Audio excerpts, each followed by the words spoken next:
So hello and welcome back to the vlog. In today's video, we are going to learn about how to make a methi ki chutney in a desi style. Let's have some guava before making chutney. मैं सुबह ही अमरूद लेके आई थी, तो मुझे लगा पहले अमरूद खा लेती हूँ फिर चटनी बनाती हूँ। काफ़ी टेस्टी थे ये। Let's cut some green chillies and garlic. चलिए शुरू करते हैं चटनी को बनाना। सबसे पहले हम लेंगे गार्लिक और चिली और फिर उसके अंदर ऐड करेंगे हम स्वाद अनुसार सॉल्ट। फिर मैंने उसको अच्छे से ग्राइंड किया। जब तक इसका थिन पेस्ट ना बन जाए, जब तक ग्राइंड करते रहिए। फिर हम इसके अंदर कोरिएंडर लीव्स डालेंगे, जो कि आज मैं फार्म से लेके आई थी। काफ़ी फ्रेश थे। मैंने अच्छे से धोया, इनको कट किया और फिर डाल दिया। ज़्यादा ही अमाउंट में हो गए थे, बट मुझे लगा मैं मैनेज कर लूँगी इसको। It's a time consuming process. We need a lot of patience to grind it well. Generally हम क्या करते हैं कि हम इसको मिक्सी में पीस देते हैं by adding all of the ingredients like chilli, garlic. But उस चटनी की कंसिस्टेंसी थोड़ी थिन होती है, जो मुझे पसंद नहीं है। तो मुझे हाथ से बनाना ही पसंद है, और इस तरीके से चाहे कुछ टाइम लग जाए। मुझे इसका टेस्ट काफ़ी डिफरेंट और अच्छा लगता है। बाकी सबका अपना अपना टेस्ट होता है, किसी को कैसे ही बनाना पसंद है और किसी को कैसे ही। मेरे साथ यहाँ पे मेरी कज़न थी, जिसके साथ मैं बीच बीच में बातें भी कर रही थी और वो ये पूरा प्रोसेस देख रही थी। वो मुझसे काफ़ी छोटी हैं और वो वीडियो में नहीं आना चाहती थी, इसलिए मैंने उसे वीडियो में नहीं लिया। आज वो मेरे पास आई थी इंग्लिश का एक लेसन सीखने। मैं आपको भी सुनाती हूँ उसकी क्या स्टोरी थी। आप में से बहुत सारे लोगों ने ये कहानी सुनी भी होगी। चलिए शुरू करते हैं। बहुत समय पहले की बात है। एक राजा हुआ करता था। वह सब कुछ होने के बाद भी कभी संतुष्ट नहीं रहता।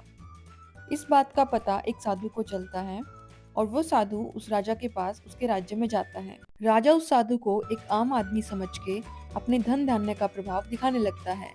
लेकिन साधु ने राजा को सबक सिखाने की सोचा। राजा का लालच देखकर साधु ने उसे वरदान दिया कि जिस भी चीज को वो छुएगा वो सोने की हो जाएगी। यह वरदान सुनकर राजा खुश हो गया। एक ही दिन में राजा ने सभी अपने महल की चीजों को छूकर सोने का महल बना दिया। थोड़ी देर बाद राजा को भूख लग जाती है और वो खाने के लिए बैठता है। जैसे ही वो किसी भी खाने की चीज को छूता है, सब सोने की बन जाती है। तब उसे एहसास हुआ कि उसने कितनी बड़ी गलती कर दी है। राजा अब भूख और प्यास के मारे बहुत परेशान हो चुका था। इतने में उसकी बेटी उसके पास भागकर आती है और राजा को छू लेती है। देखते ही देखते वह भी सोने में बदल जाती है। यह देखकर राजा को अपनी गलती का एहसास हुआ और वह उस साधु के पास गया और अपनी सारी परेशानी बताई। साधु ने हंसकर कहा, राजा, तुम तो सोने से बहुत प्यार करते थे, अब क्या हुआ? राजा ने साधु से माफी मांगी और कहा, हर चीज का लालच बुरा होता है। मैं लालच में आ गया था और किसी भी चीज से संतुष्ट नहीं था। मेरे पास सब कुछ है, लेकिन अगर संतुष्टि ना हो तो सब कुछ होते हुए भी आपके पास कुछ नहीं होता। इस कहानी से हमें भी कुछ सीख लेनी चाहिए कि हमें कभी भी लालच नहीं करना चाहिए। जीवन में जितना मिला है उसमें संतुष्ट रहो, सिर्फ अपना काम करो और सब कुछ वक्त पे छोड़ दो।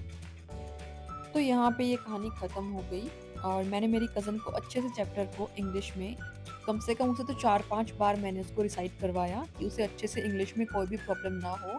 और मैंने उसे एक-एक वर्ड इवन बोलने को कहा। वो बार-बार प्रोनंसिएशन की मिस्टेक्स कर रही थी, लेकिन मैंने उसे बार-बार प्रैक्टिस करवाई और फाइनली उसको सब कुछ आ चुका था। अब वो भी कह रही थी कि मुझे आपके पढ़ाने का तरीका काफ़ी अच्छा लगा। मैं भी खुश और वो भी खुश। और अभी देखते ही देखते हमारी चटनी भी कुछ देर में ही बन जाएगी। आज सुबह से लेके शाम तक वो मेरे पास ही थी। मैंने उसे काफ़ी टाइम ब्रेक्स भी दिए बीच में, और खुद भी ब्रेक्स लिए।